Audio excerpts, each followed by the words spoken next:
Assalamualaikum warahmatullahi wabarakatuh. Salam sejahtera bagi kita semua. Selamat datang pada pelajaran Bahasa Indonesia. Hari ini kita akan membahas tentang teks laporan hasil observasi.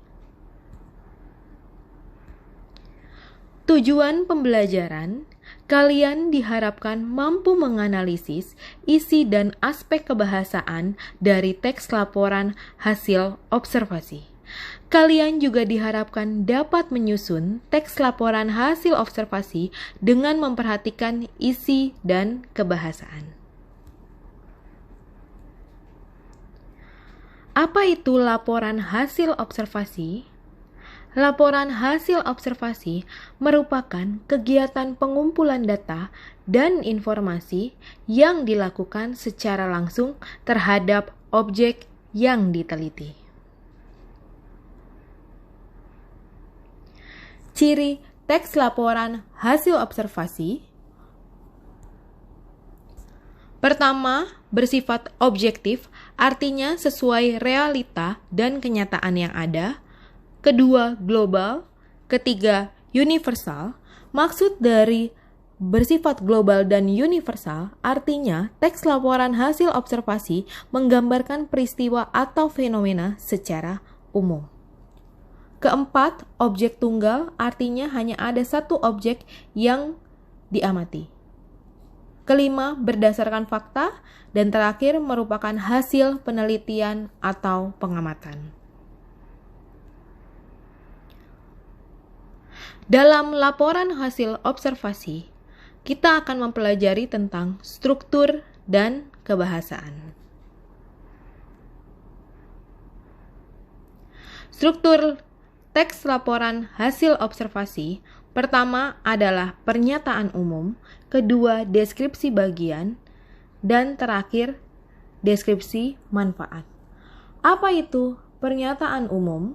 Pernyataan umum adalah definisi objek secara umum atau secara global. Apa itu deskripsi bagian? Deskripsi bagian, objek dijelaskan secara lebih detail dan terperinci. Terakhir, deskripsi manfaat menjelaskan manfaat objek dari berbagai sisi. Contoh, ketika kalian mengobservasi sebuah handphone, dalam pernyataan umum, kalian bisa membahas tentang pengertian handphone, sejarah handphone, merek-merek handphone, dan bentuknya. Pada deskripsi bagian, baru kalian fokus terhadap objek yang diteliti. Handphone yang diteliti mereknya apa, kemudian kondisinya bagaimana, warnanya, bentuknya, kalian jelaskan secara detail. Dan terakhir, manfaat dari handphone yang kalian teliti itu apa? Kalian jelaskan dari berbagai sisi. Jangan lupa dalam struktur laporan hasil observasi ada pada bagian atas diberikan judul yang menarik.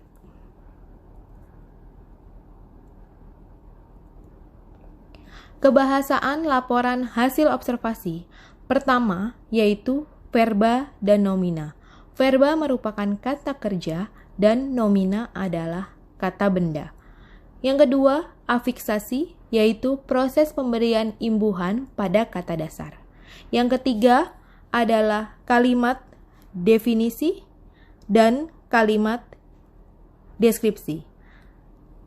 Kalimat definisi biasanya menggunakan verba definitif, misalnya adalah dan merupakan, yaitu. Sedangkan kalau kalimat deskripsi itu verbanya dijelaskan secara detail, biasanya menjelaskan tentang objek secara detail. Yang keempat, kalimat simpleks atau biasa disebut kalimat tunggal dan kalimat kompleks atau biasa disebut kalimat majemuk. Untuk kebahasaan laporan hasil observasi, kita akan mempelajari lebih detail pada pertemuan selanjutnya. Langkah-langkah menyusun teks laporan hasil observasi. Pertama, menentukan topik masalah. Kedua, merencanakan cara menyelesaikannya. Ketiga, melakukan pengamatan. Keempat, meneliti ulang. Kelima, membuat kerangka terlebih dahulu. Keenam, menyusun laporan hasil observasi. Dan terakhir, menyunting laporannya. Sebelum dikumpulkan laporan tersebut, kalian sunting dulu dari segi pilihan kata, ejaan, maupun tanda baca. Latihan. Pada latihan tentang teks laporan hasil observasi, kalian diharapkan mampu membuat sebuah teks laporan hasil observasi tentang satu rempah atau bumbu dapur. Kalian bisa memanfaatkan bahan yang ada di rumah. Misalnya, bawang putih, bawang merah, kencur, jahe. Jadi kalian teliti objek tersebut, kalian amati, kalian bahas secara pernyataan umum tentang deskripsi bagian, dan terakhir deskripsi manfaat. Untuk tugas membuat teks laporan hasil observasi tentang satu rempah atau bumbu dapur ini dikumpulkannya 2 minggu lagi setelah pada saat pembelajaran bahasa Indonesia agar kita bisa bahas bersama. Jadi kalian punya waktu selama 2 minggu untuk mengerjakan tugas ini. Terima kasih.